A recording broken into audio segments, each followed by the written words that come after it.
Membangun bangsa tidak hanya tentang infrastruktur dan ekonomi, tapi juga tentang memastikan setiap anak di Indonesia mendapat gizi yang layak untuk tumbuh sehat dan cerdas. Program makan bergizi gratis menjadi salah satu prioritas utama pemerintah dalam memperkuat ketahanan gizi dan kualitas sumber daya manusia di Indonesia. Namun, di lapangan pelaksanaannya masih menghadapi berbagai persoalan, mulai dari koordinasi, pengawasan, hingga keberlanjutan anggaran.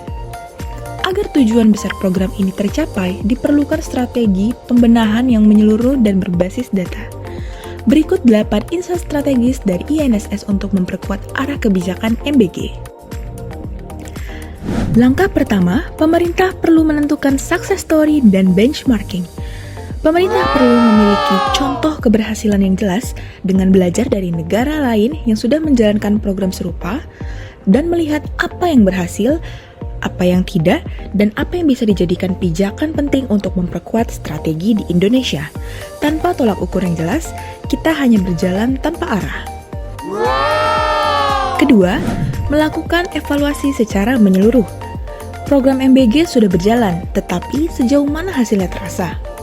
Evaluasi total diperlukan untuk menilai efektivitas, ketepatan sasaran, dan keberlanjutan program. Ketiga, membangun sense of crisis bersama.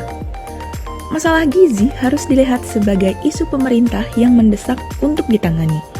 Keempat, kerjakan dengan komitmen dan makna. Program ini memerlukan pelaksanaan yang didasari oleh komitmen yang kuat dan rasa tanggung jawab yang tinggi. Tidak sekedar menggugurkan kewajiban, tetapi dijalankan dengan pemahaman mendalam terhadap tujuan dan dampak bagi masyarakat.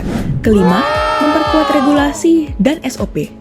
Program MBG perlu memiliki landasan hukum yang kokoh agar pelaksanaannya konsisten dan terarah. Penyusunan SOP yang kuat dan transparan idealnya diatur melalui peraturan presiden, demi memastikan setiap pihak memiliki pedoman yang sama dalam menjalankan program. Keenam, tingkatkan pengawasan terpadu.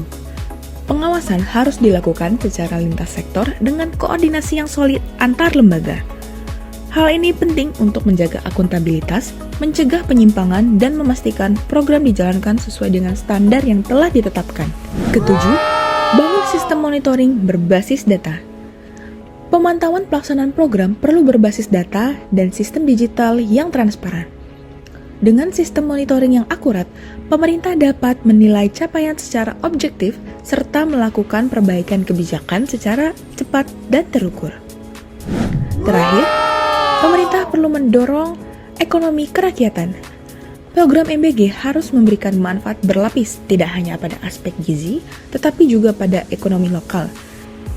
Dengan melibatkan UMKM, petani, dan pelaku usaha daerah sebagai bagian dari rantai pasok, akan memperkuat dampak ekonomi serta menumbuhkan rasa kepemilikan terhadap program ini. 8 langkah strategis ini menjadi fondasi penting untuk memastikan program makan bergizi gratis berjalan lebih efektif, transparan, dan berkelanjutan.